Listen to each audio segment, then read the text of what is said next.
welcome to episode 21, Legal Drinking Age in America, for Rapid Reviews Radio.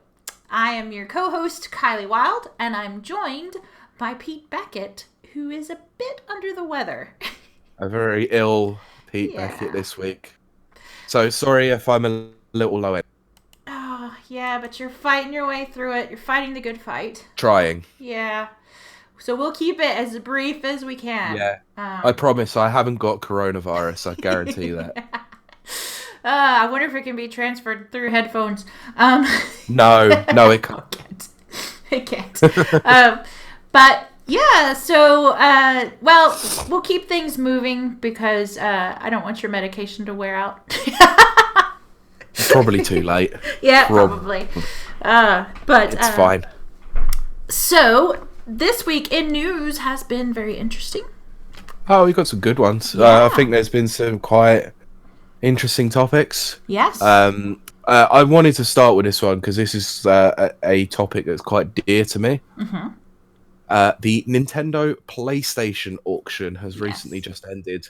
So, for those who don't know much about what the Nintendo PlayStation is, because weirdly enough, not many people really do know what this is. Right. Which is funny. The amount of times I've had to actually trivia people online about it is so weird.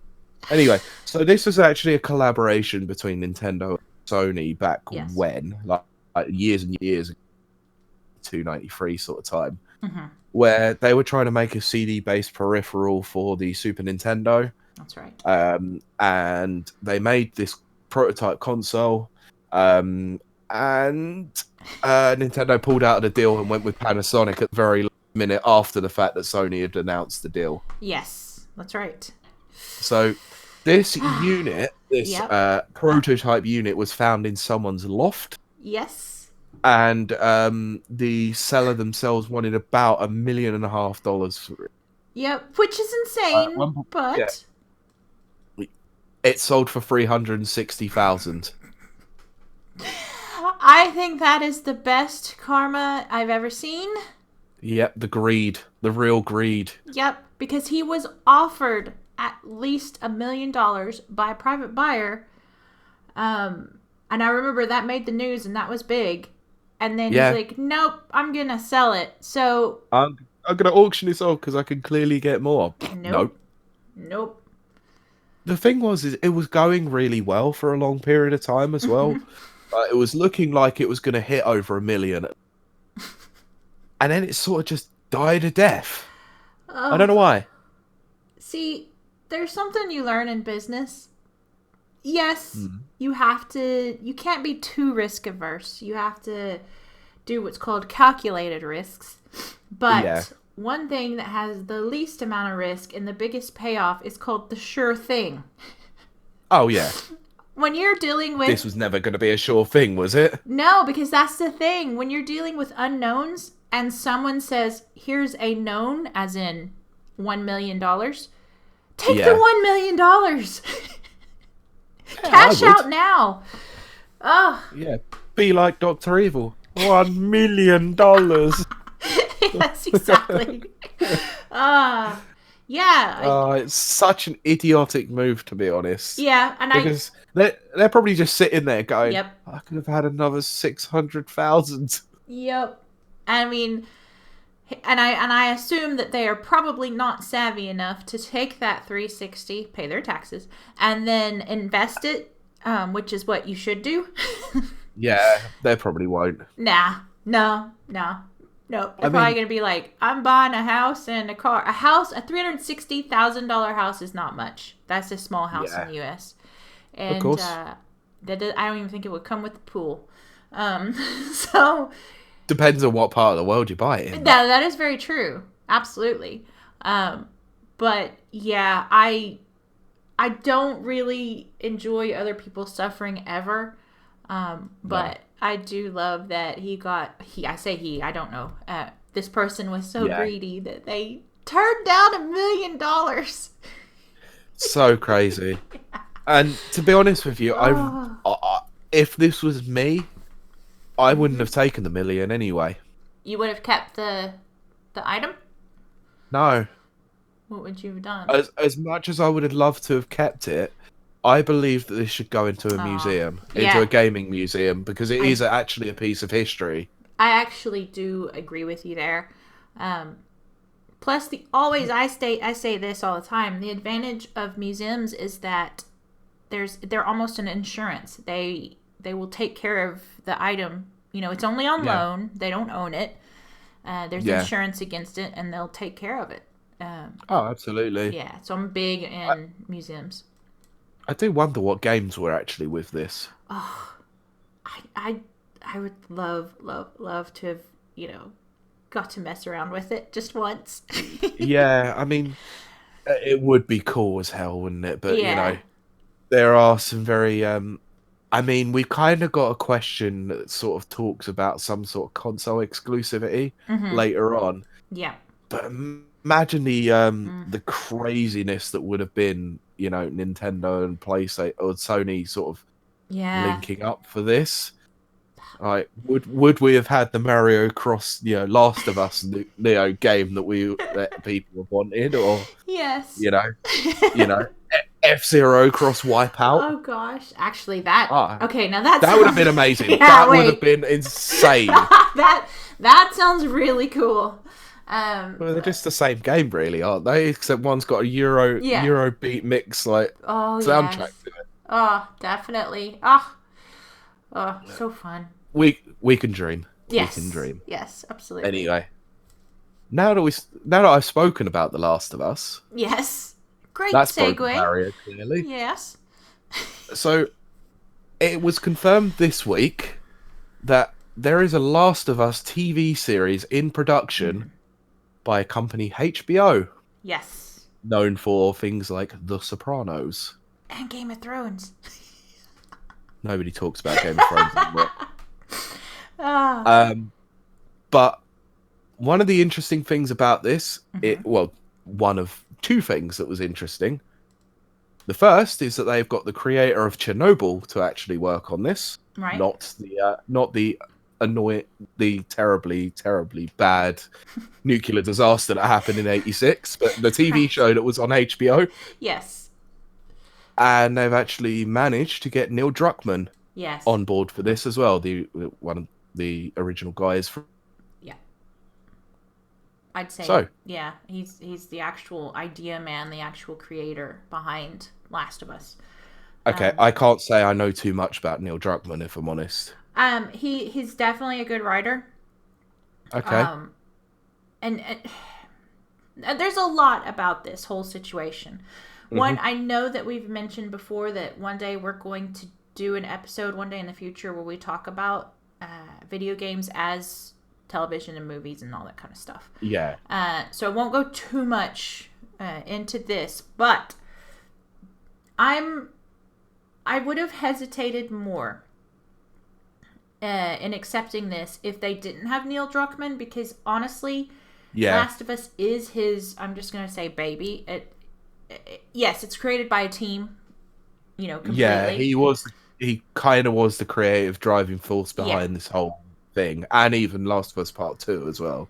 Exactly. And the thing that is, I wonder, the Last of Us game is very cinematic. It's mocapped completely. It's very emotive. The writing, like I said, is good. As a game, it does suffer from lack of, gaming mechanics. It's not great. Okay. It's not great on that. But as a story, it's really good. Oh, it's so just good. So I don't quite understand what a TV series would bring to the table, if that makes sense. What new territory can they explore? I think there is a lot of territory that they could possibly explore, but this will be coming from someone who hasn't played The Last of Us. Yes, I'm still waiting for you to send it to me. Yeah, I need to. I just had to put that in there because I think you've. I did forget. I haven't played it, so I'm still waiting to play it. Yes. The thing is that I think they could possibly explore a lot of the stuff to do with the virus itself. Now, okay, Okay, wait, yes. Let me think. That is a very good point. If they tell I'm not going to say a different story, but Yeah. maybe, yeah, if they tell more of a world building story, there you go. That's it. If they Yeah. tell, yeah, they tell more about the virus, more about its effect on the people around. If they don't focus so much on the two primary characters, Yeah. then I think we might have something there. Now that Yeah. I can get on board with. I think one of Absolutely. the I honestly do think that if they're going to do The Last of Us as a Hmm. TV series, I think they will well build for the first few episodes at least. Yeah. I think towards the end of the first season is probably where we'll start to see the intersectionality with Joel and Ellie's story. Hmm. See, I can But I can get on board with that. I would yeah, feel better about that. I'm a little hesitant now. Uh, yeah. I mean, this is very early days. Let's be honest. it's like it's just an idea that's been thrown out to the public. So Yeah, yeah, I mean, it's been officially confirmed that it's in yeah, product, but it's it's sort of in developing. development, Hmm. but we don't know Exactly. anything about it until we get a trade, till we get any sort of Yeah, synopsis. We're not really going to know anything about this. absolutely, absolutely. But watch every Last of Us fan speculate about Yeah. everything until the Oh, point. definitely. I will be cautiously optimistic because I've stated before I am not. I am a minority. I'm absolutely a minority in this, and I'm aware of that. I'm not a fan of the Witcher series. Oh, what on Netflix? It's on Amazon. I think I can't. I got like they all run together, but yeah. Yeah, um, yeah, I think it's on Amazon Prime. It it didn't do it for me, but tons of everyone else is very pleased with it. So much so that they're yeah. making a It's because second series. So yeah. Well, they like seeing Henry Cavill, yeah, being which shirtless. he just does nothing for me. That's fair enough.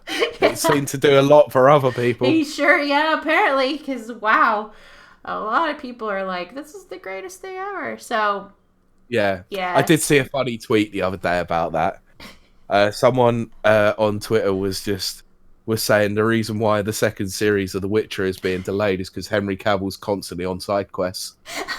Oh, now that okay, that's good. I like that. That's very good. That's excellent.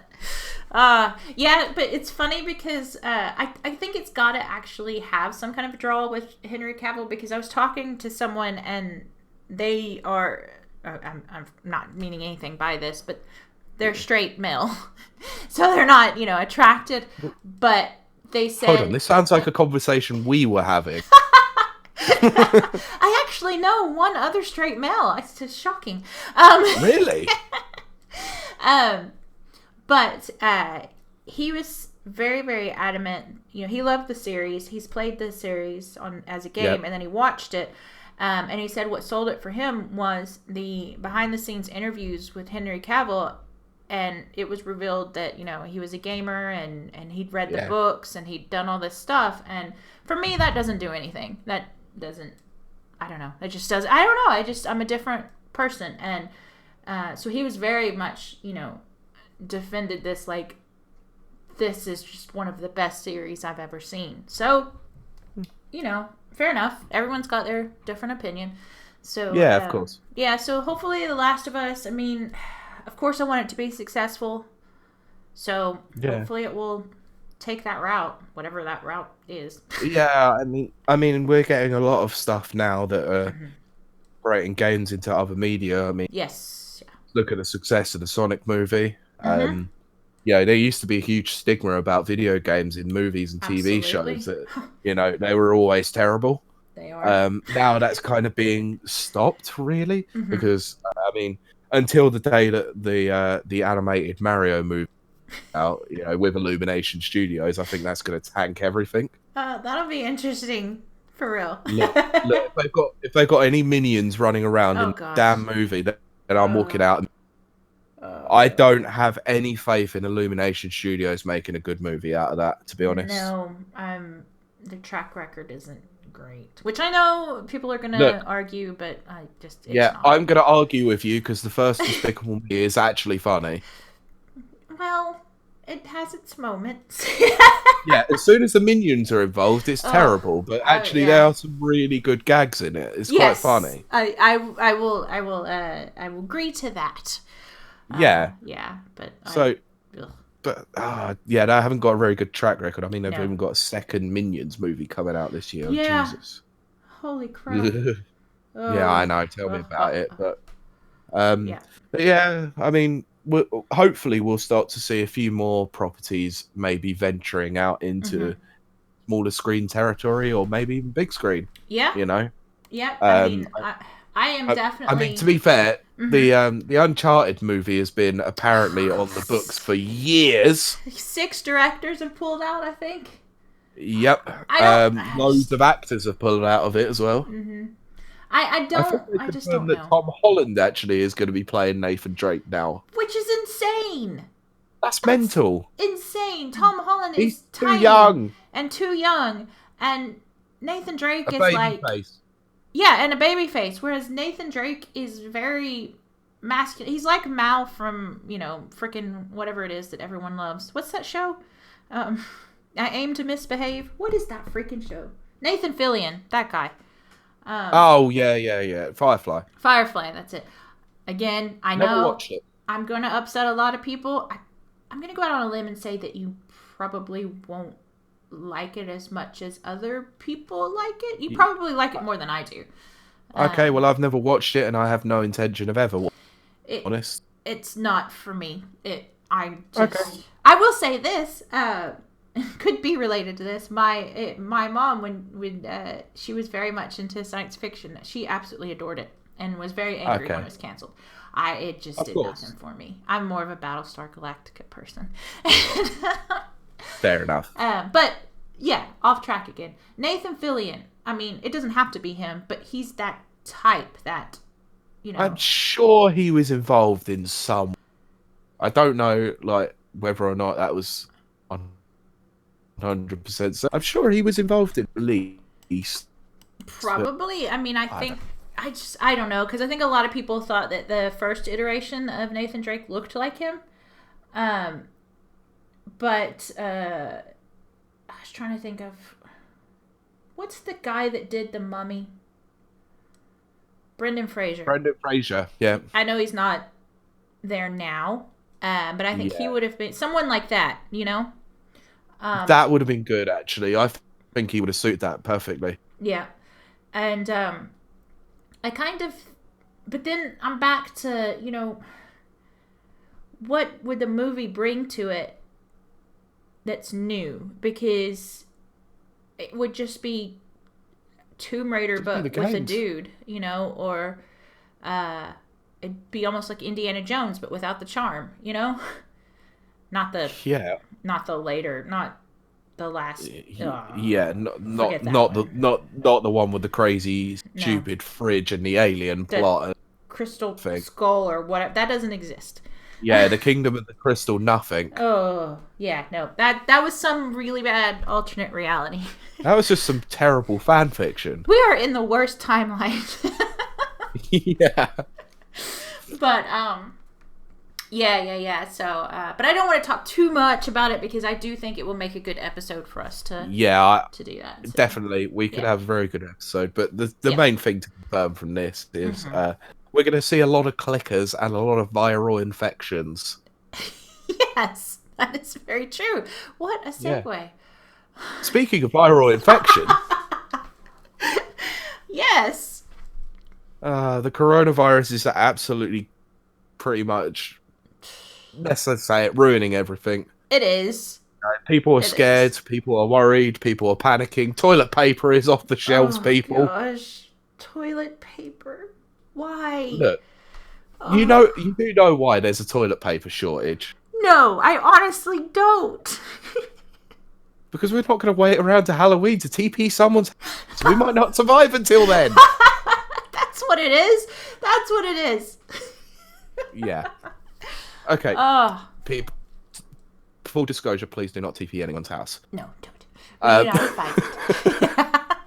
advised. So, we've had a lot of events over the last few weeks getting, let's just say, not cancelled, they've been Postponed. postponed or pushed back or whatever. Yeah. Now, the next big one looks to be E3. Yeah. So the ESA have pretty much come out and confirmed that they're going to go ahead regardless. Yeah. But the fact of the matter is that Los Angeles is currently in a state of emergency. Yeah. So I don't think that it's going to work out too well for them in that sense. But not just because of the threat of the coronavirus, but also their creative director has resigned, and also Jeff Keighley pulled out a few weeks ago. Yeah. And I want to bring up Jeff Keighley's tweet, so I want to take your opinion on this one whilst I do so. So, what do you think of this? Like, what do you reckon? I've obviously, full disclosure, of course, I'm running a convention in August, of which you were a part of. So, am I? Yeah. At least I hope you are. Oh no, no. Look, I know. I'm just teasing. All right. I know. But that means I'm in a different position than your usual, your run of the mill person walking around. I already have money tied up in this convention, even this early out, because that's what you do. I have tentative guests that cannot book because of this, and just different, and people asking me what kind of measures is going to be in place and stuff like that. Yeah. That is a lot, and this is a very small convention, especially in comparison. And there will come a point where I will have to make a decision, probably in June. Even that's pushing it. I do not envy any of these larger events, especially something like E3. Yeah. To choose to cancel it is that's a financial, you're jeopardizing your financial viability, which I don't even mean profitability. I'm talking about viability, which is you staying afloat. E3 canceling as opposed to postponing would probably, I'm going to make this judgment, it will probably signal the end on top of the creative director resigning and Jeff pulling out. And I think we're starting to see the beginning of the end, which honestly could have been started when Sony stopped going. I mean, I think that I actually think that I think Sony pulling out was a big one. I do. Yeah. But I also think that this has been on the cards for a long time. Yes. And also, mainly because, and this is weird for me to ever think about saying this, but it was very clear that Nintendo were at the forefront of this by pulling out of doing actual proper press conferences quite a few years ago. By moving to the digital way, I think they were well ahead of the trend here, and that is worrying that Nintendo are ahead of a trend. Well, I mean, they sometimes can be in a very subtle way. Everyone said that, Nintendo shot themselves in the foot. Nobody will ever go for this. Yeah. Now everyone is going for the digital route of delivering, news and stuff like that. I mean, think about it. Apple's been doing it for 20 years now. Frick. Yeah. So, Back when they actually had creativity, to be fair, because, Steve Jobs. Exactly. And he left them, he left the plans for the next, I think, 5 years. And then once that passed, they have no ideas. Oh, God. Yeah. It's pretty much dead on because they're pretty much ripping off Android now. Yeah, well, I mean, there's no new ingenuity. There's no new anything. It's just beefing up what they already have. Whereas before they were creating and stuff. But the point being that the Apple Directs were huge. Not direct. Yeah, they were massive. Yeah. Their keynote conferences. Oh, gosh. Yeah. Yes, those were huge. I remember, refreshing and refreshing and refreshing to see the highlights, to see the video coming out of it and everything like that. And then Nintendo started doing, their version, which is shorter and smaller scale, but same principle. Same impact. Exactly, same impact. That's exactly my point. And it costs less because it costs a lot to be a part of a convention. It costs individuals. Huge. Yeah, because you have to, people don't think about it. You have to pay for advertising. You have to pay for all of your media, your signage. A lot of people like to use the kind of futuristic, video signage and tech stuff. And that costs a lot of money. It costs a lot. Yeah, I wish someone would let me do theirs and pay me that money. Yeah, of course. But because it pays well to the person doing it, but the person that has to shell out for it, it's a lot. And and then of course their own equipment, and then of course transportation, insurance. Yep. What people don't know is that when you attend a convention, and when you host one, but when you attend a convention as a vendor, you have to have what's called public liability insurance. And for something, in case you lose or anything gets stolen and isn't it? Or someone, I don't know, slips in your booth or whatever. You got to protect yourself. Yeah, absolutely. And on something that scale, you're looking at quite a chunk of money in just insurance alone. So it costs a lot to be part of something like that. It almost makes more financial and logical sense to just do video directs or over the internet, I kind of do think that we're going to see more of that. I think, I'm going to say it, E3's, I think it's just, I hate saying it because it's one of my favorite events of the year, but I think it's on its way out. I think this right here, it will be the last breath of it. Yeah, I think this is the very last E3 we'll ever see. Yeah, if it comes to pass. In this way, anyway. Yeah. I don't think E3 is going to die because, there's still money. The ESA, exactly. The ESA are stubborn and they won't ever drop. Yeah. But they've opened it up the last few years to the public again, which is something they were very adamant they would never do again. But they have. Yes. And according to the plans that were released sort of like back end of last year, they're talking about maybe doing more stuff with influencers and stuff like that. And that could be the reason why Jeff Keighley pulled out, because he didn't like the idea of that. Yeah, I would strongly think that. Yeah, it's so weird, but I mean, I wouldn't be adverse to, E3 being all digital, because to be honest with you, there are some good ways that you can do it, but game demos are the ones that people go to E3 for, and that will be a lot harder to regulate. Yeah. That's actually very true. But, I mean, if you think about it, you could do demos. You could release demos to Twitch streamers at the same time trailers drop. No, don't. I'm telling you. No, because then I'm predicting it. But it's given a privilege to just to those Twitch streamers who have clearly got a following, Yeah. Just I don't agree with it, but I know. It's just look at it like this, right? New Call of Duty comes out this year, and they've got another battle royale mode, which apparently is not too adverse to what they might be doing this time around again. Yeah. So they give it to Ninja. Mm-hmm. Do you really want to watch Ninja previewing that battle royale mode? I don't at all. Ever.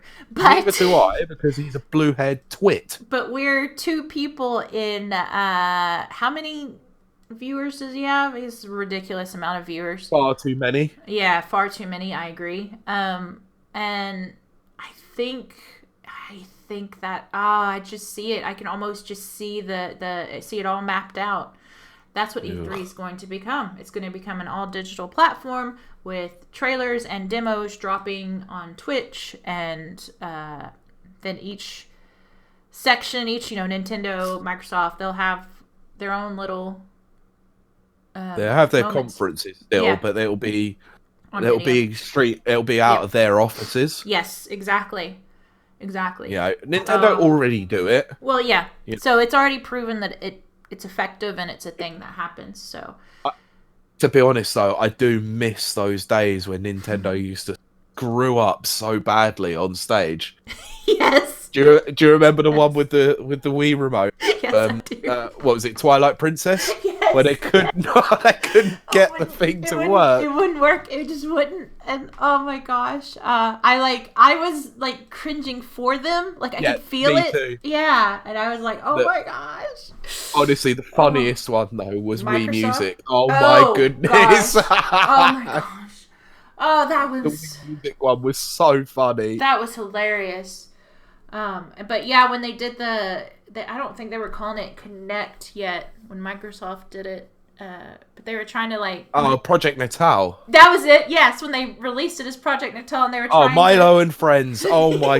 Yeah, I know exactly what you're talking about. Exactly that. Oh my gosh. That was made by Lionhead, you know. Was it really? Yeah, Peter Molyneux made that. No wonder it never came out. Yeah, exactly. Oh gosh. Oh yeah, we could do a whole show on Peter Molyneux. We could do a whole show on bad E3 conferences as well, because I've seen so many of them. Well, in fact, lead up to E3, if it does happen, we're going to do one. Yeah, I'm pretty sure that you and I think we actually did talk about doing that. Yeah. In fact, I'm 100% sure we talked about doing that. Yeah, we did. I'm sure we did. Our list. Yeah. Oh my gosh. Yeah. Well, you're right. You're 100% right. I will absolutely miss the cringe fest. That is. Yeah. Oh, yeah, because some of the guys they get out there to talk about their stuff, they're not public speakers. No, they're not. And you can tell they're just really nervous, really inexperienced.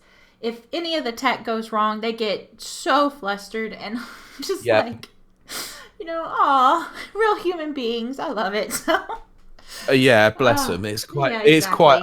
It must be quite hard when something like that you've worked so hard to work on just goes wrong and right in front of thousands of people in an audience, but millions of people watching online. Yes, exactly. Your potential, buyers, and you've just flubbed it. Oh god.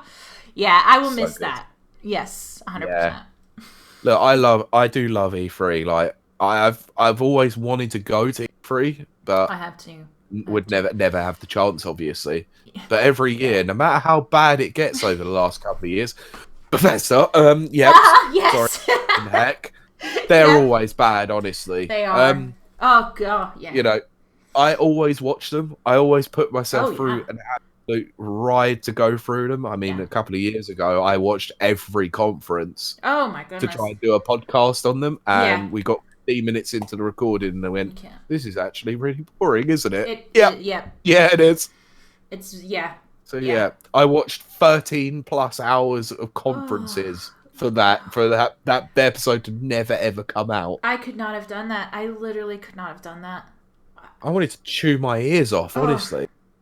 I just can't. It's horrible.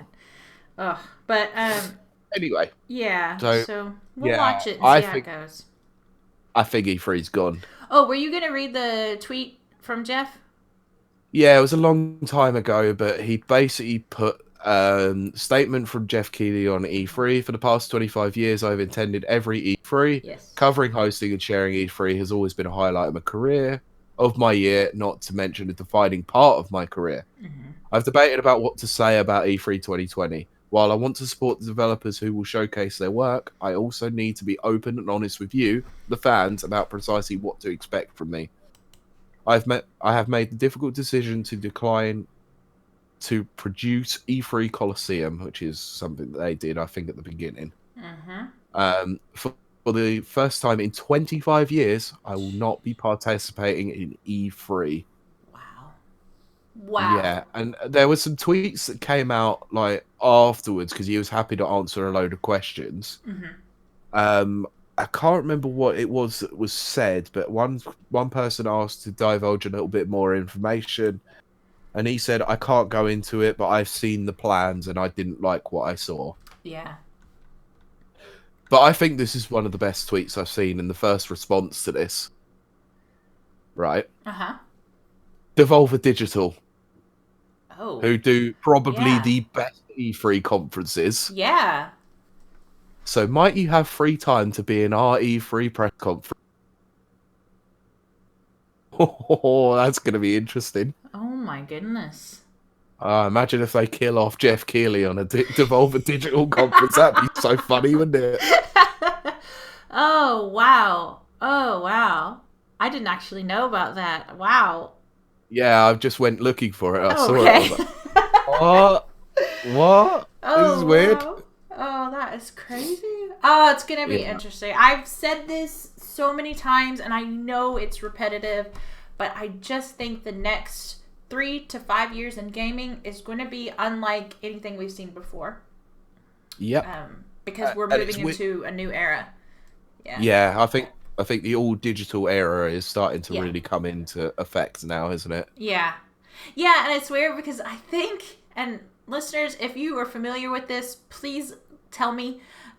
There is I think it was a short story and then possibly became like a short film. I don't know, but I know it was a short story where everyone basically had their own little pods and they were hooked up to a neural network and they just like, I guess it's kind of like the Matrix actually now that I'm saying it out loud, but it was a short story. And so they all played like basically an MMORPG. And it was just everything was digital and the whole world around them was digital. I guess, okay, so like it was a combination of Sword Art Online and the Matrix. Why does that sound like Wally? Oh my gosh, yeah. Oh gosh, Wally is... Maybe that's it. I think we're on our way. Yeah, Oh I'm worried gosh. about that now. Yeah. Okay. Okay. Well, move on. Yeah, we'll move on before I get very depressed. I know, as we segue into the You Got This segment. This is our segment that really will be very brief this time because I am actually worried about Pete's cough coming back. Yeah, I just had to mute the mic for a moment a second ago because I had to cough. Oh my gosh. Yeah, you're fighting through it. It's fine. But, so this is about a 2-minute segment that's not usually 2 minutes, and we do this every... It better be 2 minutes this time. No, it'll probably be even shorter. This You Got This really is about taking time for yourself, which is the core concept of this entire thing. But we're in the middle of a time that you could be panicking. Yeah, it looks like everyone's panicking at the moment, really. Right, yeah. And it's okay, that's normal human emotions to feel that. You're not odd for feeling panicked or whatever. But what are you talking about? You are odd for feeling panicked about a virus that may never come your way. Well, that's kind of... I'm joking, all right? Calm down, people. That's kind of where I want to go with this is the things that are happening have happened before, and not to steal a line from BSG, Battlestar Galactica, but it's all happened before and it will all happen again. History has a way of repeating itself. It really does. Time is a flat circle. It just goes in a circle. Yeah. But, so take a few deep breaths. Take some time to yourself. Now, I mean, we're all different. So for me, what helps when I panic or feel any kind of anxiety or panic rising, I like to read science. But again, I do realize that that's not the mainstream way of handling things. But I like to read the science and the history of things, especially history. Yeah. And it helps me understand and grasp things a little bit better. Maybe for you, it's Unicorn Chasers, which is puppy videos and kitty videos on YouTube. For me, it's YouTube drama. I love YouTube drama. It's so much fun. Yes, it actually is. I love when people get into it. So this week, take your moment. And as Jin has said previously, it doesn't have to be 2 minutes. It can be, as long as you need it. Yep, of course. But take your moment. Find your unicorn chaser. Just let it wash over you and enjoy it. If you like to watch puppies and kitties play like I do, watch them play. Don't be embarrassed. They are fun though. Yeah. But, if you're like me also, go read about the history of pandemics, which I realize saying that out Because that's loud. really going to help, I isn't was it? going to say, okay, just remember my brain is different than other people's. Each to their own. Each to All you their can own. say. Yes, yes. My brain is very different. So, yeah, take your 2 minutes. It's okay to panic, but don't live in it. Don't live in your fear. Let it wash Yeah. over. And remember, as always, you got this. And remember, wash your hands. yes, You've good got point. soapy water. Wash your damn hands. Yes, and sing something. I don't know. Happy birthday? I don't know. Something that's I 20 don't know. seconds. I don't know. Wash the back of your hands too. That's important too. Yeah, absolutely. Yeah. It's the only way we're going to kill the virus. It really is. It really is. And it's all good. We got this. We got this as a human race. We're totally got this. We've been through worse, and we're gonna pull through this. And of course we will. Yeah, absolutely. We will get through this. Absolutely. With everyone's help, we'll get through this. Yes. Yes. So yeah. So that's this week's You Got This. Good. So, I have a quick question for you, which actually has to do with our topic. Sure. Have you ever pre-ordered a game? I actually have not. Never. Whoa. Never. I know. I have a strict policy. It's just a personal policy. Yeah.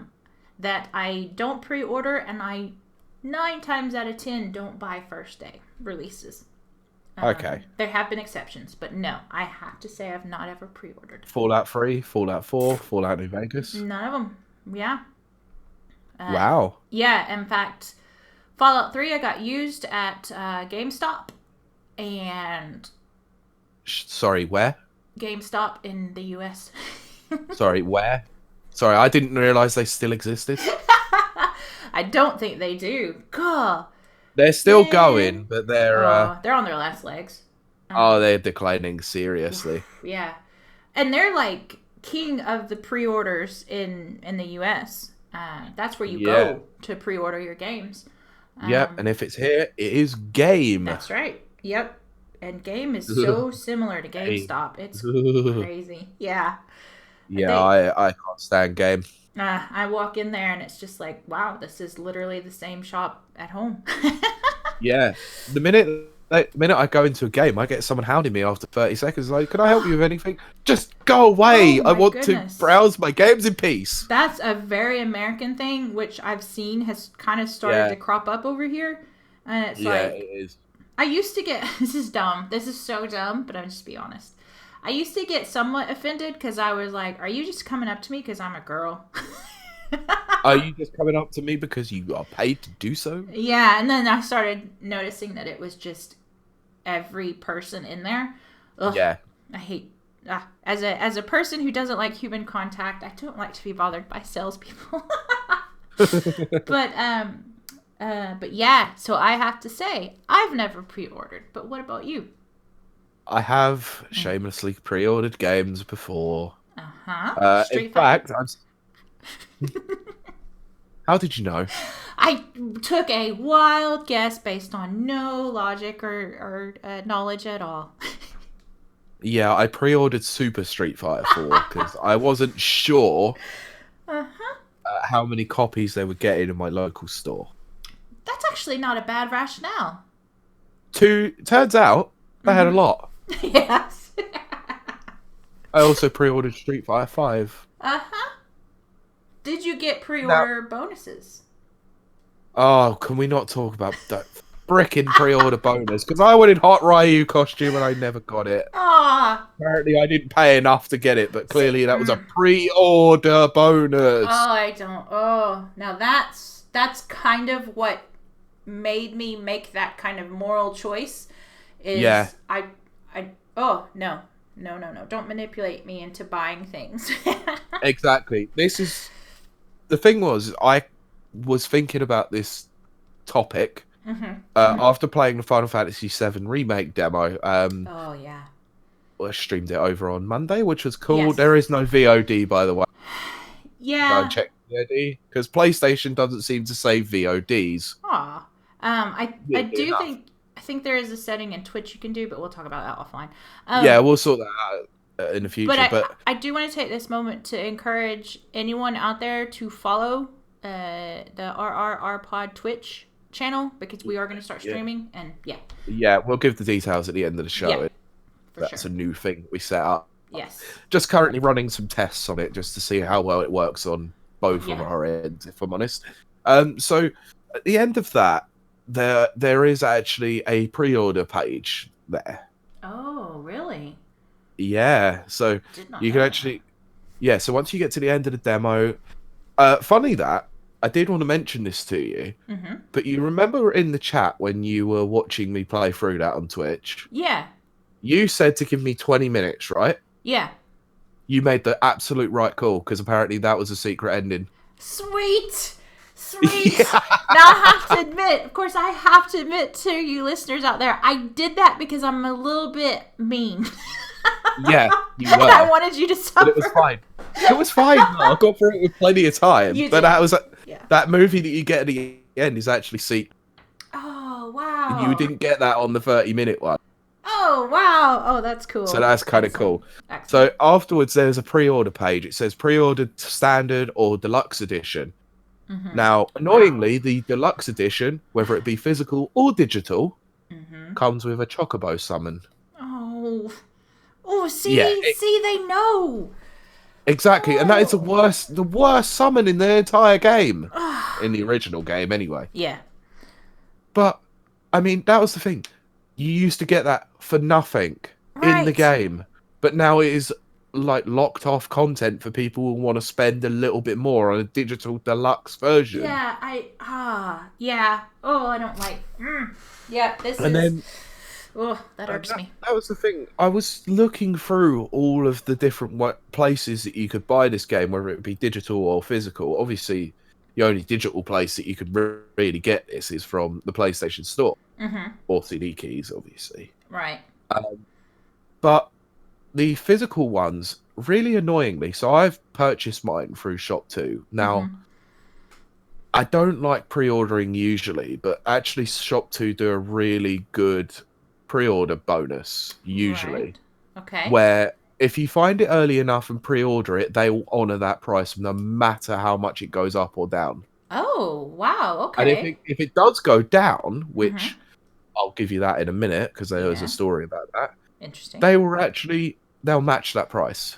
So they'll say to you, oh, you've pre-ordered this game for X amount, it's gone down, so we're gonna give you this amount basically for it. Wow. So we're gonna so Shop 2 are actually very good for that. Yeah. So I've noticed that they're getting much, much better. It's actually where I bought my PS4 from originally.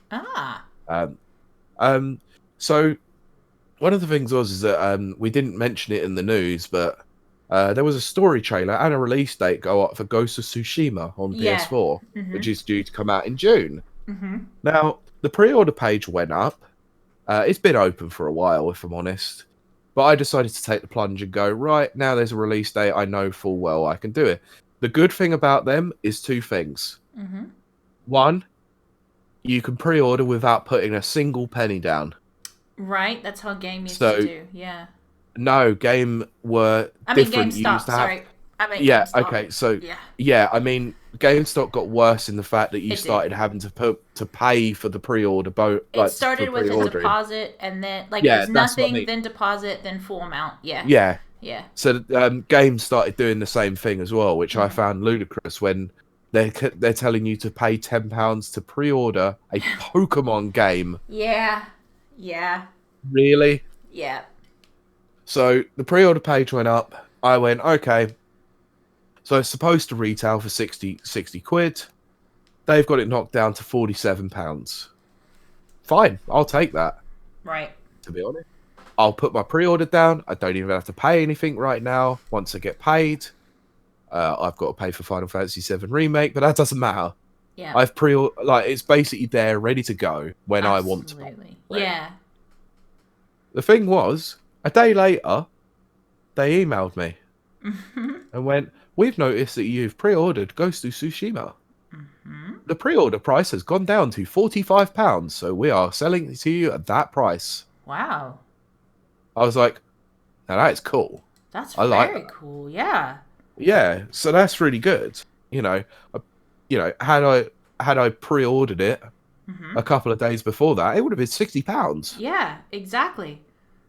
But that was the good thing about it. So I also noticed on the reverse that with Final Fantasy VII Remake, Mm-hmm. I pre-ordered that game months ago. After EGX, I Yeah. played it. Yeah. I was like, right, I'm pre-ordering this now. I have to. I Yeah, I have to. remember you saying that. Yeah. Yeah. So I pre-ordered it at £45, Right. which seems to be the usual rate for a PS4 game on Shop2's website. Right. Yeah. That's now gone up to £48. All right. Okay. But have they increased the price for me? Hell no, have they not? I'm still getting it for 45 quid That's really good. because they That's price really good. guaranteed it. So I wanted to give light onto Shop 2 because actually I think that they're doing pre-orders right. Yeah, like that actually makes me stop and think, maybe I'll consider pre-ordering something. I like Yeah. that. I like that price guarantee. I like that a lot. Yeah. I I think it's good for business. Yeah, it's good for what we call client retention. Yeah, absolutely. And Because it I keep worked on buying you games from them now. exactly. They've got you, and I mean that in a good way. Yeah. They've got you as long as they provide this, level of service. Yeah, they nearly lost my business when they lost my copy of Splatoon 2 in the post. Well, see, yeah. But I can't blame them for that. That's probably No. Royal Mail. Yeah, yeah. But when I did ring them up about it, it didn't come. I'd had loads of people. I was due to have people round for the night to play it on a LAN and all that sort of thing. Right. Annoyingly, like I had 4 guys come round and 3 of them owned Switches, and so me and 2 others owned Switches, and we're all going to sit there and play it all like multiple TVs, the whole lot. Oh, We're all going to play it in lobbies. It was going to be amazing. My copy didn't turn up. Oh gosh. But everyone else's did. Yeah. So yeah, like I got a bit annoyed by that. So I rang up Shop 2. I was just like, "Yeah, unfortunately, this hasn't come." They went, "Okay, we'll send another one out." Oh my goodness, that's awesome. That actually also didn't come. Oh no. But as soon as I said to them, "Right, that's the second copy. It's now been a week, and I still haven't got either one of them." They went, "Okay, we're really sorry about that. We'll refund you the money." Yeah. Now, I could have scammed them. I could have had 2 copies sitting right there, but they took my word for it. See, that's customer service there. Oh, that's great customer service. That's why I've stuck with them. They could have lost my business, but they were very good about what. So, fair enough. Argue with it. And it's actually legitimately making me consider them. Like, I'm going to go check them out. Yeah. Yeah, because I like that. I like that a lot. You know, what I am concerned about, though, is, and this is completely unrelated, but of course, why did Ghost of Tsushima, I can't say that word. Tsushima. Thank you. Why did that go down? Because it's supposed to be like amazing. I think it's just Shop 2's price guarantee. That's what they do. Yeah. I mean, it was supposed to be. I think they placeholders. Yes. Mm-hmm. I got It's just a placeholder number, and then if it goes down, it goes. Yeah. Okay. Yeah. Exactly. Okay, and it makes more sense going down than it would. Like it would go down from 60. Chances are it's not going to go up from 60. No, not usually. Not unless it's a really like special edition or a deluxe edition or something like that. Which you're not going to pre-order at at 60 quid or whatever. No, I mean, look at the Final Fantasy VII Remake Deluxe Edition. Like, that is like £300. Yeah. I just can't. I like Final Fantasy, but not enough to pay £300. No. I'll tell you what I do, and I did this with Halo and Fallout. I buy until someone trades them. I was gonna say I buy possibly a used copy, although I'm buying more digital stuff now. Then I go on various auction sites, Gumtree, secondhand shops, cash converters, which is kind of what we would call a pawn shop in the U.S. They are essentially like a pawn. And I buy pre-order like the things that come in, like the specials, the deluxe editions and stuff. I just buy it and put it together all on my own. Let me guess, you've probably got the Halo 3 Master Chief Helmet Edition, haven't you? You better freaking believe it. Yes, I bought it I know used. someone who bought that day one. Like they're See, mental. nope. That was way too much money. So I waited, and I did. It took me 2 years. Yeah, because it came out in 2007 or 8. But yeah, it took me about 2007. it took me about 2 years for the price to go down to something I'd pay. I paid like $20 for a Master Chief helmet. I was like, That's well worth yes, it. yeah. I put it up at work, and I was just like, oh, I was so proud of it. But so that's what I'm not. I am not the type of person that they are marketing to, that pre-order people, the sales teams are marketing to. I am. Yeah, exactly. Yeah. I mean, yeah. I can understand pre-ordering if a game is super niche. Yeah. You know? Yeah.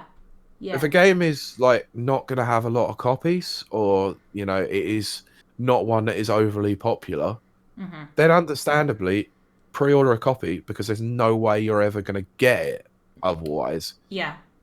I think one of the examples of games that don't sell particularly well is Katamari games. Oh yeah. They don't, if you want a physical copy of a Katamari game, then you have to go and pre-order that. Yeah, because I don't think I've ever bought a physical copy of Katamari, and I love playing it. I have never bought a physical copy.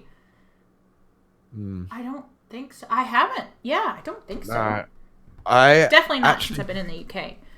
I mean, I haven't barely played a Katamari game. I played the remastered version on Switch, the demo of it. Of the very first game. Yeah.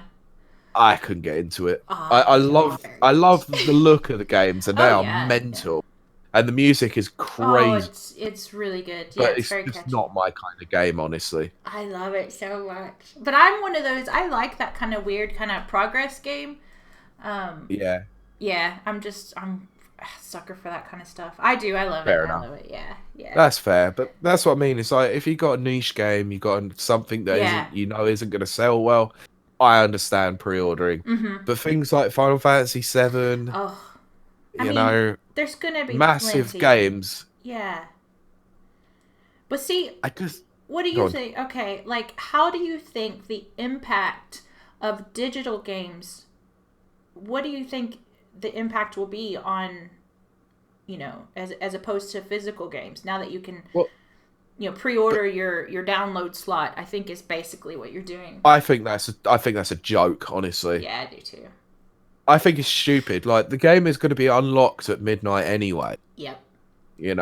All this basically is doing is pretty much saying to a company, oh yeah, we could just put this on the store and someone will buy it. Yeah. Regardless.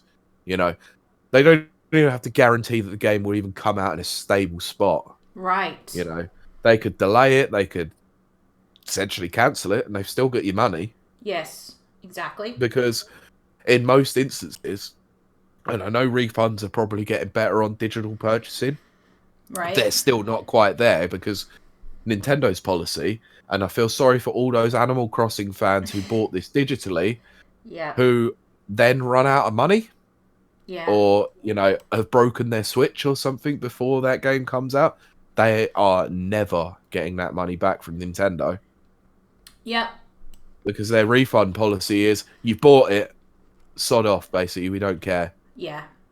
Absolutely. Steam's getting much better for refund policies, and the fact that it's like 2 hours, I think it is, I think you can refund in the first 30 days, or if you played it for less than 2 hours.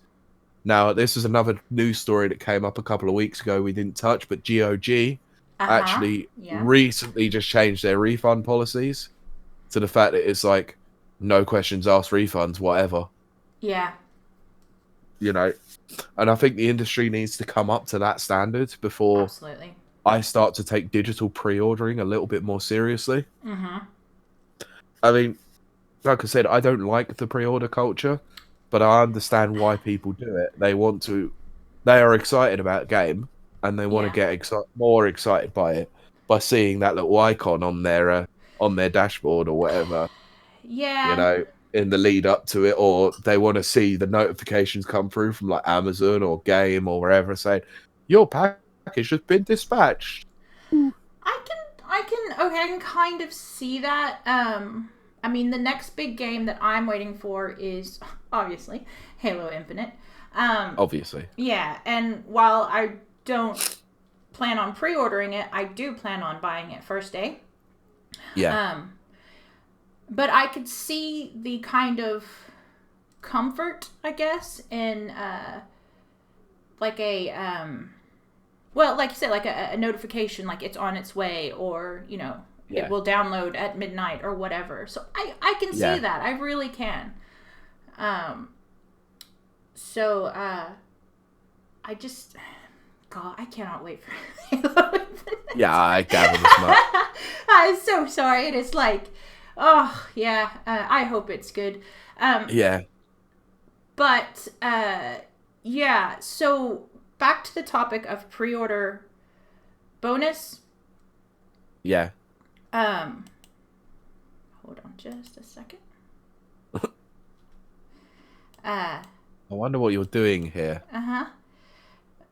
You actually know. I'm too embarrassed I to do say. know what you're doing. I'm just wondering whether or not you're trying 2, something. 1, 0. 1. Yes. Oh, woohoo! Yes. Good. Yes. Good. 1350. Yes. Look, you've literally just heard Kylie winning an auction. Yes. That is in real time, folks. I just won.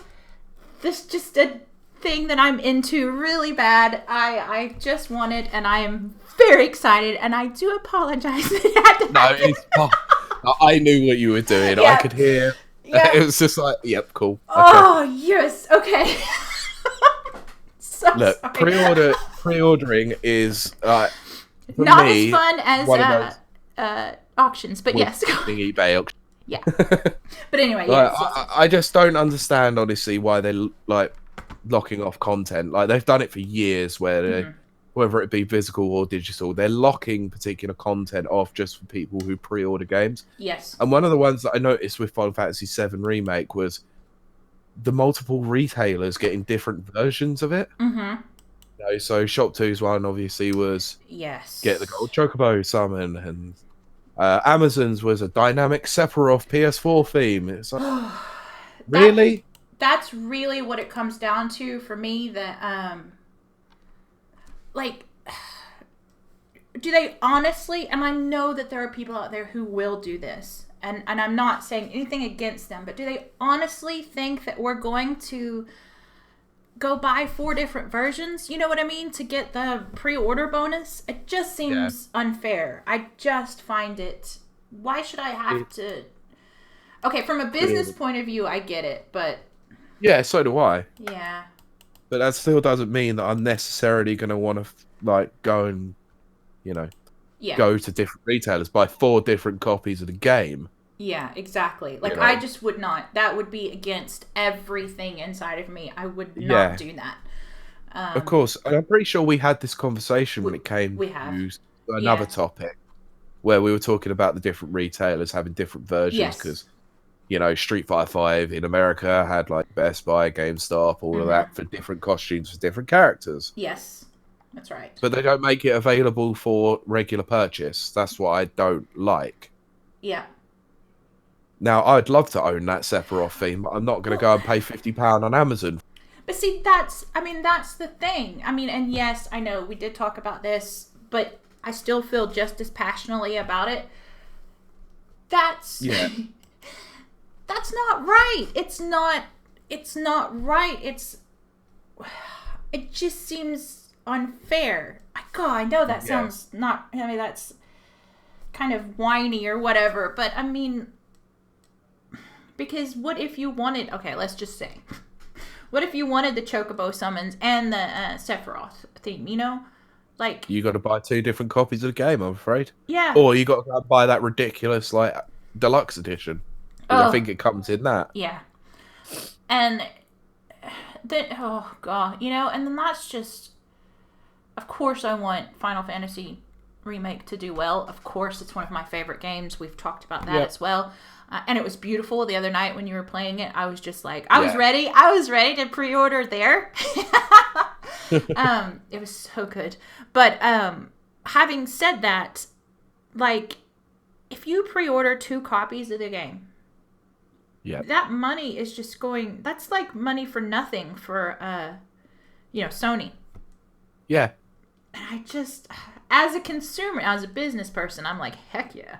But as a consumer, that feels like I'm being taken advantage of. Yeah, absolutely. And I resent that. Yeah. And to be honest with you, it's not like you can just get the code and then send it back, can you? Because the code is actually inside the box. Exactly. Oh, exactly. Because annoyingly, I would pre-order. I'd go and get the code, like go and get it from Amazon as well, just so I can get the theme and the summon, and then summon one of them back. But I can't because it's sealed. Yes, exactly. Once you break the seal, it's not a new game anymore. You're not going to get your full refund. Yeah. Oh, It's just dumb. I feel like we're being taken advantage of. Yeah, so do I. Yeah. Oh, God. Sorry, I had to cough again. No, it's okay. That is okay. Oh. Yeah, I was getting a bit heated about pre-ordering there. Yeah. Let me lose my breath. So, pre-orders. I hate them. But I say that, but I'm a pre-orderer. I've clearly pre-ordered games. Oh my goodness. It's not like they're niche games either. Oh gosh.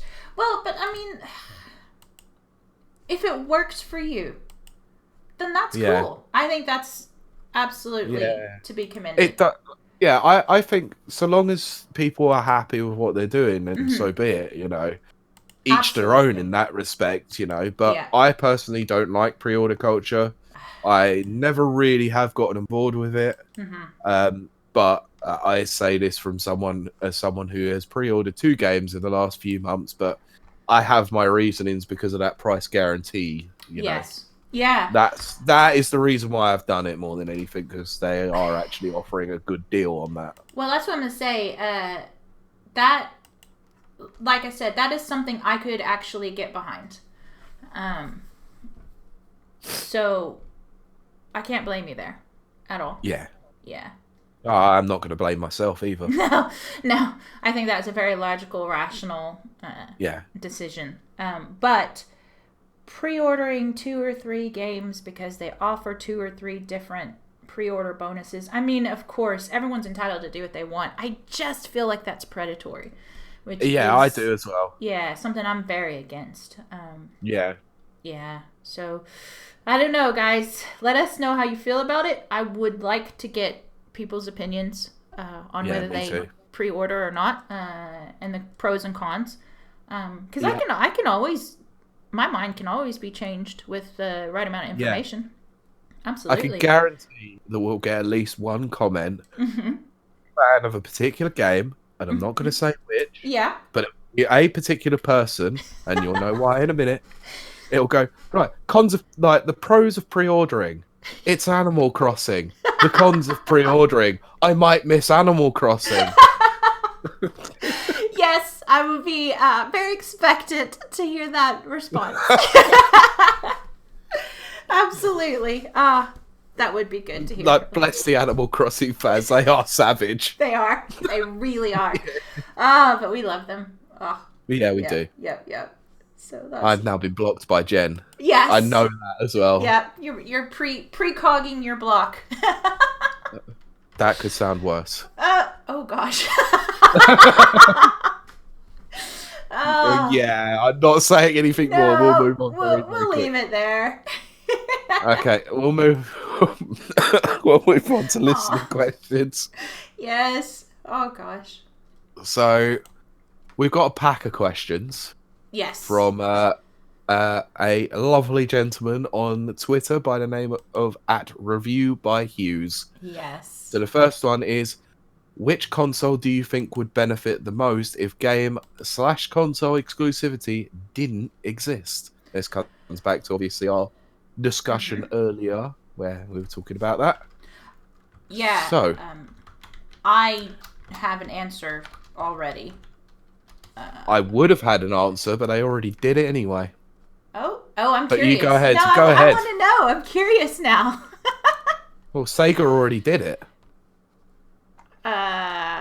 House. Oh, because they. They were once a console maker, Yeah. therefore meaning that most of their games were Were exclusive to their exclusive. platform. That's true. They then dropped out of the console market, meaning they don't have any exclusivity anymore. And Okay. has only benefited them in a financial aspect. Now that's a whole different way of thinking about it, and you're absolutely right. That is absolutely right. Wow. I have to think about that. Because that is actually very astute, actually. Because I was thinking, although it does specifically say which console, and Sega, as it does not exist as a console. Well, Sega, but Sega as a company benefited for sure.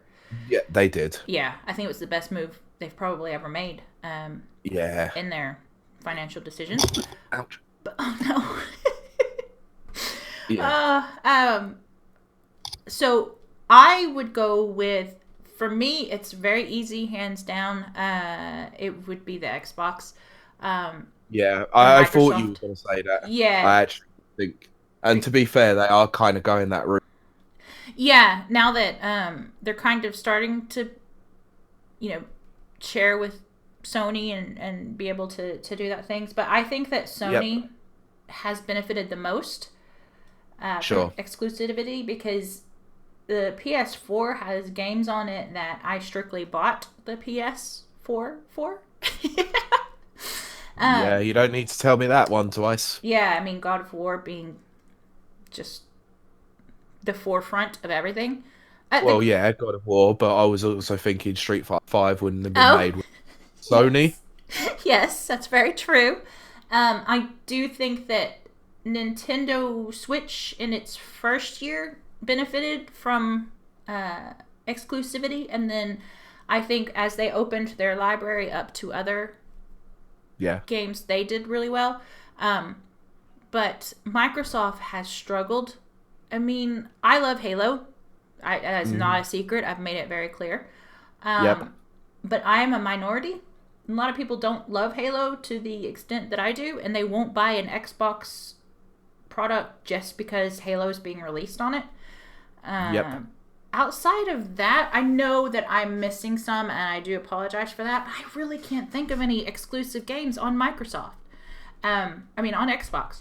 And Ori and the Blind Forest, Ori and the Will of the Wisps. Well, to be fair, Ori and the Will of the Wisps will be exclusive for a little bit, but Blind Forest is now out on Switch. Cuphead used to be exclusive, but is now no longer exclusive.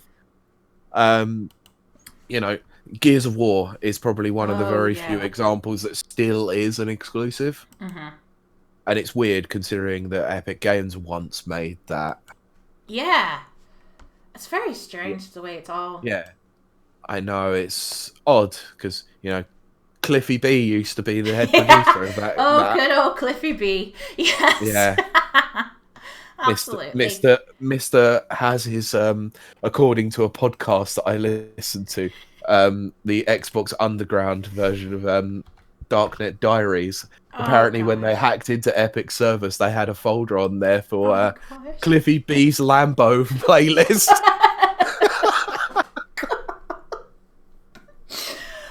Apparently, a lot of it was K-pop as well. Oh, not surprised. Not surprised at all. Oh my gosh. Good old Cliffy B. I love Cliffy B. Oh gosh, yeah. Yeah, so anyway, to sum up for me, I think, although I'm 100% behind what you said, because that's just so true. But for me, the Xbox would benefit if exclusivity didn't exist. I think it would have benefited more. I think that a lot of PS4's sales were because they had so many exclusive games. I also think it's because Microsoft dropped the ball completely with DRM at the beginning of the generation. Yeah. Just look at how they were with the 360. They had a stack load of exclusives, and they were leading the market for a long, long time. Exactly.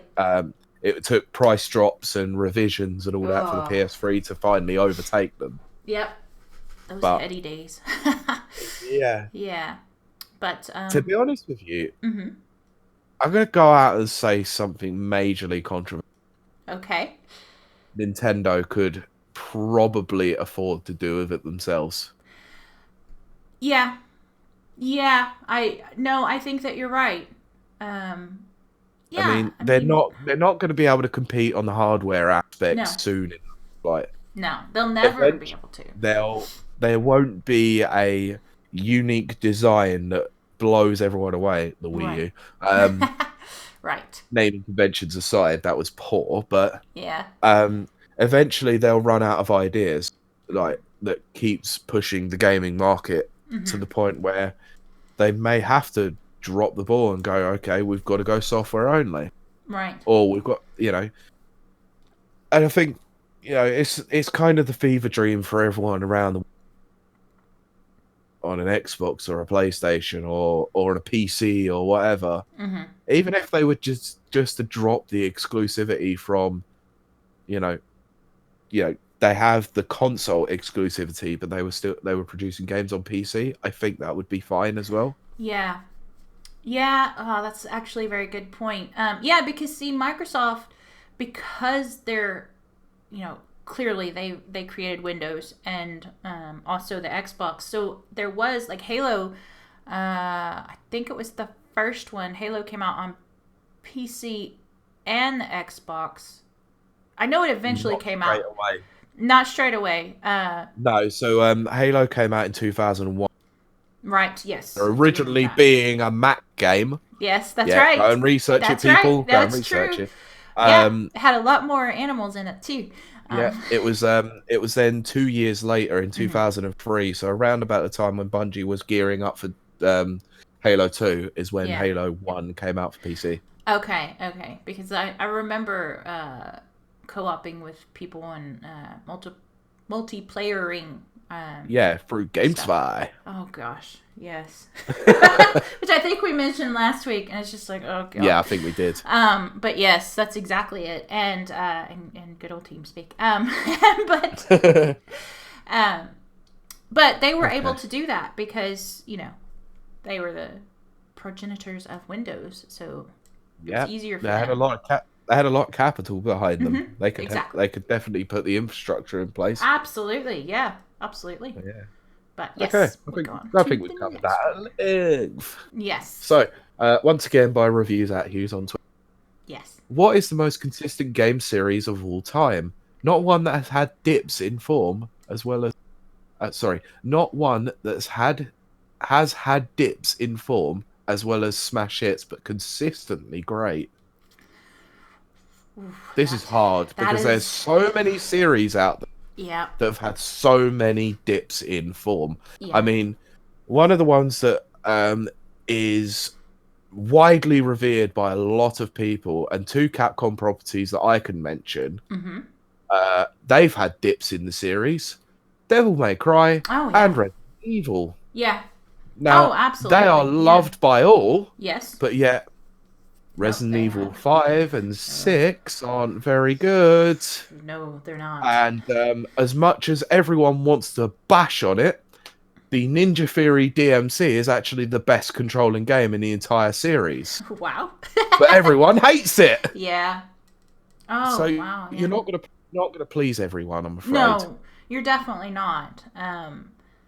Yeah, I have a hard time with this one because I can call up all of my favorite game series and there is a Yeah. dip in every one except one. Go on. Now, for me, there hasn't been a dip, so this is Yeah. purely my opinion. But Okay. God of War, Ooh. yeah, because yes, what it started as is not what it's become. It's become something phenomenal. But it was still Yeah. started as a pretty strong game for its time period. Yeah, I would agree with that. I Mm-hmm. mean, I've only played God of War 3 and the more recent God, but Yeah. um, I have seen some gameplay stuff of 1 and 2, and they look Yeah. pretty consistent throughout. I mean, and speaking of exclusives again, God of Yeah. War 3 is the one that made me buy the PlayStation 3, if I remember Yeah. correctly. I would not have bought the PlayStation without it. Yeah. So it's actually evolved and gotten better, but it was already, for me personally, a strong game, even right out of the box. straight out the Yeah. park, as they say, or whatever. Straight out the gate. That's it. I'm really bad with idioms. But yeah, so for me, it would be the God of War series for sure. Yeah. Okay. Yeah. It's gonna be tough for me because there's so many. So many. I know. Well, see, because when you think of a series, then you immediately think of the one that dipped in the series, you know? Yeah, you look at the immediately at the game that kind of tanks the series, don't Yep, you? exactly.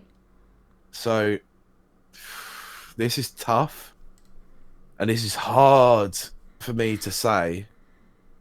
In a sense, I may have two. I'm gonna go with two here. Okay.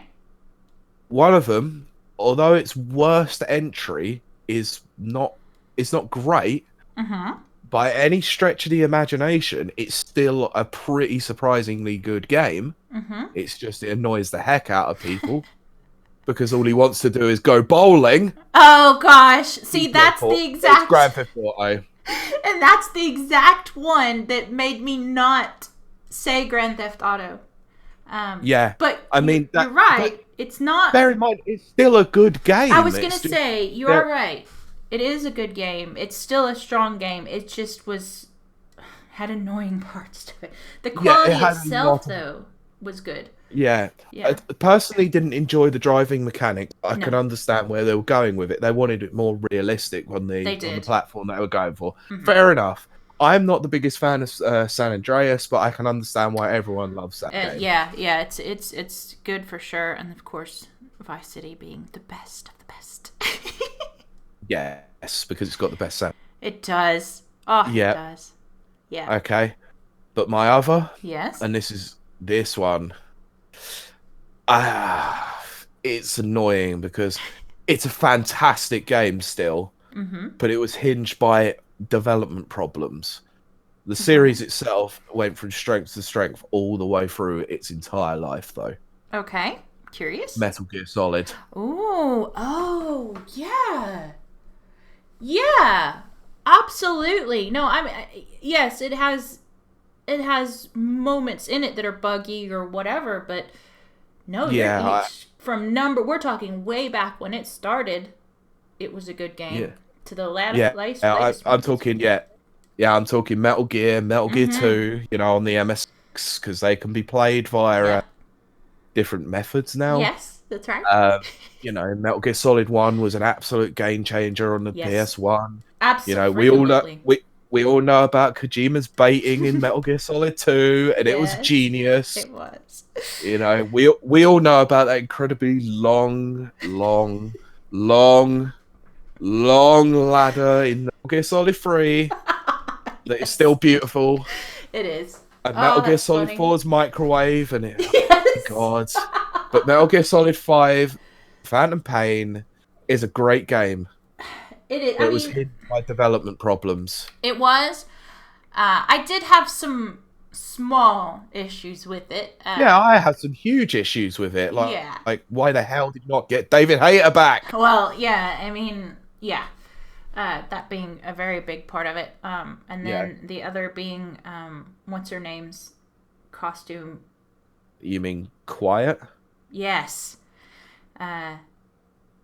You're going to think so badly when you find out the reason why she doesn't have...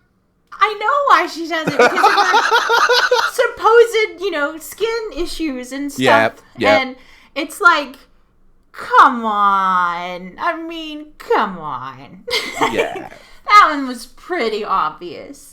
Look, you just wanted an excuse to get Stephanie Houston in a bikini, and that was it. That's literally it. That is it. Look, Kojima, just admit it. There's no shame in it. She's a nice-looking lady. Yes. Yeah, because you know what? Actually, I know this is off topic, but you've actually just hit the nail on the head in that I'm not I'm not against her being in a bikini at all. I'm against the pretense that he put it under. Just be honest about it, and people wouldn't have cared. Exactly. That's it, exactly. Huh. That was nice and thought out. I like that. Yeah, I know. I do have some sort of moments like that. Yes, even deathly ill as you are. Yeah. I was literally going through certain collections that I have over Mm-hmm. the week, and I was looking at them, and I went, every single game has a dip in them. It And does, some of yeah. my favorite franchises have got like some of the worst games in existence. Yeah, yeah. Oh, I absolutely agree. I mean, I mean, one of my. I don't know. Mm-hmm. I mean, you know my love of Mario. I couldn't Yes. put Mario on here because there's Yeah. so many goddamn games. Yeah. I mean, Super Mario Brothers 2 is like a firm favorite, but it's Oh, not yeah. Super Mario Brothers. It's just Doki No, Doki Pat. it is. It's one of my favorite So games, but it's not. Yeah. yeah, so and they've collaborated with other people, Mm-hmm. with Square Enix, with Mario Sports Mix, and Mario Oh, God. Sports Mix dire death for all I care. Yes. God, that Oh, game was awful. yeah. And come at me, Mario Kart 64 is awful to play now, but Yeah. fun at the it's just you look through your games and you're literally sat there going, has there ever been a game that has been so consistently good all the way through its life? And 99.9% of the time, no, it hasn't, Right. unfortunately. Yeah. Uh, I do have one other option that I could add on. Okay. Rocksteady's Arkham series. Oh, yeah, okay. Well, Arkham Knight wasn't the yeah. strongest. Yes, that was what I was gonna say. But it's also not terrible. It's Yeah, just not the strongest of those. Yeah. take the Batmobile out of it and it'd be a brilliant Yes. game. It'd be Absolutely. fantastic, in fact. Yes, I would agree with that 100%. Um, Yeah. yeah. Speaking of Batmobile, if y'all out there following the new Batman stuff, go look at that the new release of the Batmobile. Yeah. It Yeah. it literally looks like Smokey and the Bandit, that movie. Yeah. The Trans Am that's in it. It looks like that, but souped up in like a Mad Max way. It looks strange. It looks a bit. It's very strange because it looks like an American muscle car, which Yeah. is a weird direction for Batman. But hey, it's They different. kind of have gone with it though before, haven't they? Well, I don't know. I mean, look at Tim Burton's Batman. I mean, that was kind of muscle car style, wasn't it? It was. It's probably my favorite of the movies version. The Batmobile. I Yeah. did not like. It's just me. I did not care for the Dark Knight. Was it the Dark Knight Returns where he had it was almost like a tank? Oh, you mean Dark Knight? You mean Batman Begins, Or Dark that Knight, one. and the Dark Yeah. Rise? Yeah. Don't you dare! Don't you dare! The Tumblr is cool. It didn't do it for me. It looks exactly Look, does it like. come in black? That's all I need to know. Does it come in black? Ah, so good. It looks almost exactly like Elon Musk's new vehicle. Oh, what, the Cybertruck? Yeah, Cybertruck. Which, if I was a freaking gazillionaire, yes, I would buy a Cybertruck. It only takes $200 to pre-order it. Talk about your Back to pre-order pre-ordering. culture. Yeah, there we go. But yes, on to the next question because I love it. Yeah, this is a good one. I'll try not to go off on a nerd tangent. Yeah, okay, so I'll read the question. This one comes to us courtesy of at 2D Mike 3D, regular questionnaire. Some of the best questions. Yeah. Yep. Okay, this one's got nothing to do with games. Well, technically, he's right. What's the one PS4 or Xbox One exclusive you would like to see get a next-gen patch? And where does your preference lie, i.e. frame rate or resolution, e.g. stable 1080p 60 frames or 4K 30? Do you want me to take this one first, or have you ruminated? In terms of the next-gen patch, I'm going to need some time to think on that one. Yeah. In terms of the frame rate and resolution, this one's an easy one for me. As a fighting game player, it's always 1080 60 without a doubt. Solid frame rate over visuals every day of the week. Okay. So as far as the Watch exclusive, I would like to see get a next gen patch. everything on the Xbox One because they all fall short. Yes, I absolutely. I don't know why. Well, I say all. Red Dead pushed it, and I loved Yeah, it, and it Red was Dead beautiful. actually did really well with that, didn't they? With Yeah, the K although it's not an One exclusive, X but came out. yeah, yeah, it just looks amazing. But I mean, even like Outer Worlds looks terrible, and I love that game, and it's just, the resolution is awful. Yeah, Now, because they only really maxed it out at just sub mm-hmm. 1080p, didn't Yep, they? yep, and it really shows, especially on my stuff. Um, Yeah. so as far as preference, frame rate versus resolution, I'm just gonna completely echo you without going off in a very nerdy tangent that I'm dying to do. You Frame go rate, ahead and do I that. can't. It's so boring. That's our like least listened to episode. Which is? Our episode where we were talking about the frame rates and the resolution of the Oh, specs. Yeah, on the PS4 and the yeah, X and yeah. the new or the PS5 and the new Xbox. Um, Yeah. but yeah, frame rate. I like. Um, I've said this, and I'm going to keep saying this. It doesn't matter if you've got an 8K, which is just not a thing, even though I know they're putting it like it's a thing. Um, if you do not have a proper refresh rate on your television or on whatever, for me it's going Yeah. to be a projector. Um, it's not going to matter. It's literally not going to matter. Well, I Sure. said refresh rate. I don't really have refresh rates on a projector, but um, uh, but it is projecting from another thing that does have refresh rates. Anyway, Yeah. um, so for me, it's always going to be frame rate. Also, once you start getting above 60 for me, I start getting nauseous, uh, Yeah. which is weird. Um, Yeah, you said that last week when we mm-hmm. were talking about the confirmed specs and the fact that they were going to Yeah. go up to 20 frames with Yeah. the Series X. And see, way back, when The Hobbit was being filmed and they released the teaser for it, Yep. which I forget what the frame rate was on that, but it was like really really high, and I watched it on a high resolution uh, computer monitor. I watched the teaser and I thought I was gonna vomit, and that was just like panning across a horizon. Yeah. um, so I'm kind of hesitant on the newer things coming out. But if I had my choice, yes, it's always going to be frame rate. Sure. Yeah, 100%. So yes, I echo that. Okay. Okay. That wraps it So, up, doesn't it? no, because I actually haven't answered this. Oh yes, please, The yes, PS4 or the Xbox One exclusive. yes.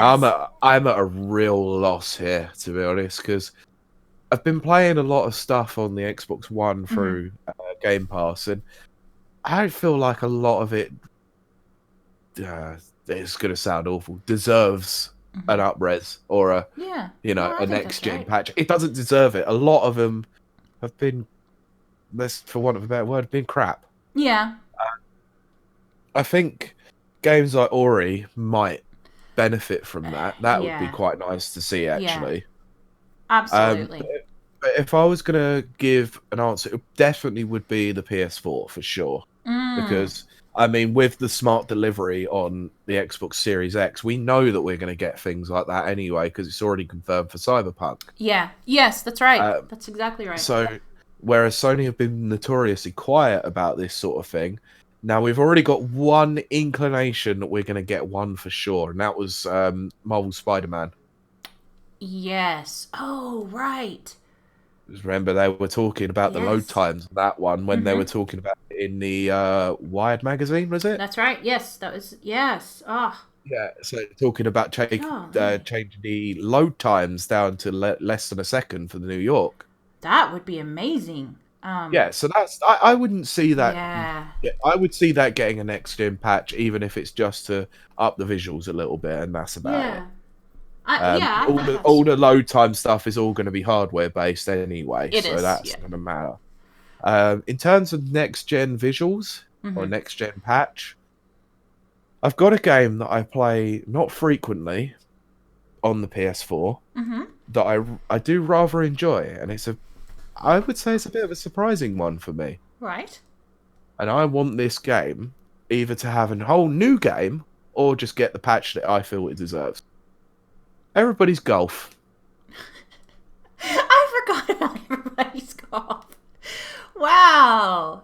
Everybody's Golf is a brilliant game. So much It is. fun. It's very cute. Yeah, it is. I mean, the PS4 version is fantastic. It's such a good Absolutely. game. And it's Yeah. less than £5 at the moment. So go out and get Oh it, gosh, people. yeah, yeah. So You don't good. have it, get So it. good. Yeah. Yeah, So it's I really think cute. that it could afford with having a little bit of extra visuals. Mm-hmm. You know, maybe a little bit of an improvement in that sense to show a bit more of the slopes on the course or Uh-huh. things Yeah. like that. That would be nice. I just think it would help improve its very cartoony aesthetic a Yeah, little, absolutely. Make it a little bit uh, smoother and and make the load times a little bit less because the load yeah. times are hideous in that game. Oh, yeah. That's usually how you Yeah, can tell you're coming to the end of a console's gen as the load yep, times get longer. And then the yep, next one comes out and it's like, woohoo! They're fast again. Um, yep. There is one other, but I sure. know that this is already going to get one. I think you know. Go on. I, Any I, ideas? I don't know. I don't Final know. Fantasy VII Remake's Oh my clearly going to gosh. get one. Yes, it's definitely going to. Oh, Yeah, Final Fantasy VII 100%. Remake will definitely have a PS5 Yeah. next gen patch because the next part will be out on the Oh, yeah. PS5. Yeah, absolutely. Absolutely. Yeah, Yeah, that's been I think on the cards at yeah, least for the for last sure. year, if not two. Yeah, I think that's why Absolutely. they put it off and Um, everything. But yeah. yeah, I would agree. I Mm-hmm. would have said Street Fighter 5, but nah, to be honest with you, Mm-hmm. I think they need to drop that game not long after the PS5 comes out. Maybe get a new Mm-hmm. version that's cross-platform rather than just being Yeah. on the PlayStation. I think Microsoft should come in and say, "Okay, we're going to help with some of the funding. Yeah. PS5, Sony are going to help with some of the funding as well. You know, get it fully cross-platform." Yeah. I think that You would be know, good. I think that would definitely increase the audience participation, like yeah, players and stuff. Absolutely. for Yeah. sure. Yeah.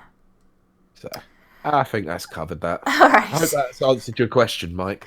I hope so too. It was fun. I love those questions. Yeah. We're gonna wrap up here because I worry about Pete. I'm slowly dying You here. are. You're like winding down. I can hear it. Yeah, I'm yeah. so sorry. No, it's fine. Nah, but the listeners appreciate you doing that. You fought through it. We got a whole episode, which is amazing. Yeah, Um, I try to fight the good fight you for you did. people. You I did. promise. Absolutely. So I'm gonna do our quick housekeeping, which is, Yep. if you want to catch our reviews online, they're usually very short, fast. That's why it's called www.rapidreviewsuk.com. Yep. And just check out reviews. We have them basically almost daily at this point. New reviews going up. It's really amazing. It's absolutely amazing. You can also find us. We have a Facebook page, which is Rapid Reviews UK. You can find us on Twitter, which is at Rapid Reviews UK, or this specific podcast Twitter, which is at RR Radio Pod, which you can leave us comments, give us questions, just tell us how we're doing, what we can change, what you'd like to see. Give us your memes. Give us your Give memes. us the memes, yes. And then we also have an email for that same exact reason, which is podcast@rapidreviewsuk.com. Yep. And Pete, where can they find you? They can find me in my bed. Yes, exactly. Um, but when I'm not there, I am usually on at Pete Beckett one. Excellent. What about you?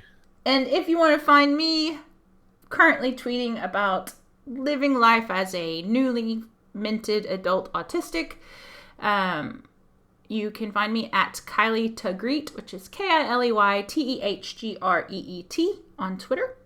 Yes. And that leaves one last thing. Pete. Two last things. Two Two last things. last things. Oh, Yeah. okay. Two as Because in. we made no, Mm-hmm. we made mention of it earlier on Right. that whilst we're currently in the testing phase of Oh, it, yes. you can follow us on Twitch. Yes, please So do. that is at twitch.tv/RR Radio Pod. Yes, definitely. We are going to be streaming a lot more, and it's just a lot of fun. It's a good place to Yeah. just come and chat and hang out while you're doing Yeah. other stuff. Yeah. Yeah, like I said, we're doing testing at the moment. I'm just currently working on whether or not my connection is solid enough to Mm-hmm. keep going with it. But we're going to discuss a bit more. And I think one of the things that we do want to do is a co-op Halo stream at Yeah. some point. Absolutely. Absolutely. We might play through all the campaigns because they don't take very long. Not all No, at they once, don't. but No, but no. we'll start off with Yeah. Halo 1, probably, or Reach. Who knows? Oh gosh. Who knows?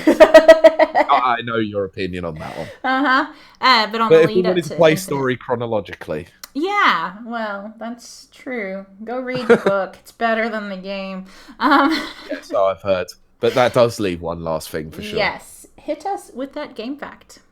Okay. Did you know that the design of the PS2 was based on an old Atari console? Whoa. No, I did not. And oh my gosh, yes. Neither did I. It was Wow. the Falcon 030 Microbox. Oh, wow. That's The so weird. reason? Uh-huh. Sony bought the patent for an Atari when they went bankrupt. Oh my gosh. See, they knew what they were doing. Oh my They gosh. were That's smart. amazing. Yes. Very smart. Wow. Okay, that's awesome. All right. Thank you all for stopping by and joining us this week. Pete's gonna go crawl into bed, hopefully, and pass out. I need food first. Oh yeah, you probably should do that. What do they say? Feed a cold, I think. Yeah, That's an I old think that's saying. right. I don't even know. And then I actually have work to do. I have to go start my presses up. So Nice. yep. So thank you all for stopping by. We always enjoy it. We love that you listen to us, and thank you so much for all the kind words that you leave and all the retweeting and all that stuff. And we will see you next week. Bye. All right.